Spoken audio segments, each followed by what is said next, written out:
త్వరలోనే బీఆర్ఎస్ కాంగ్రెస్ లో విలీనమవుతుందన్నారు BJP MP Laxman. తెలంగాణలో కారు పని అయిపోయిందని జాకీలు పెట్టి లేపినా ఆ పార్టీ లేచే పరిస్థితి లేదన్నారు. ఆగస్టులోపు రుణమాఫీ చేయకపోతే రేవంత్ సర్కార్ సంక్షోభంలో పడుతుందన్నారు. భవిష్యత్ అంతా బీజేపీతే అన్నారు లక్ష్మణ్. మోదీ మిషన్ కోసం కష్టపడి పనిచేస్తామని చెప్పారు.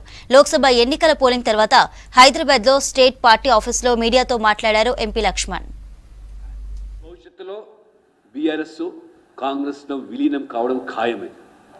తెలంగాణ ఏర్పడినప్పుడే కేసీఆర్ కుటుంబం అంతా కూడా పోయి సోనియా గాంధీని ఏకరంగా మోకరిళ్లలో కుటుంబ సభ్యులంతా కూడా ఆనాడే కాంగ్రెస్తో విలీనం చేస్తామని చెప్పినటువంటి మరి కేసీఆర్ గారు మాట మార్చి అధికార దాహంతో మరి విడిగా పోయిన విషయం ఈ తెలంగాణ ప్రజలు మర్చిపోరు. అందుకనే భారతీయ జనతా పార్టీ ఎదుగుదలను చూడలేక సహించలేక కాంగ్రెస్ పార్టీ టీఆర్ఎస్ రెండు కూడా మరి నిలువరించేటువంటి ప్రయత్నాలు ఈ ఎన్నికలు చేసినప్పుడు కూడా పరోక్షంగా ఒకరికొకరు సహకారం అందించుకొని బీజేపీ అడ్డుకునే ప్రయత్నం చేసిన ప్రజలు వాటిని ఖాతరు చేయకుండా వాటిని తొలగించి మోదీ మోదీ మోదీ ఈరోజు ఓటింగ్ సర్లే స్పష్టం చేస్తుంది.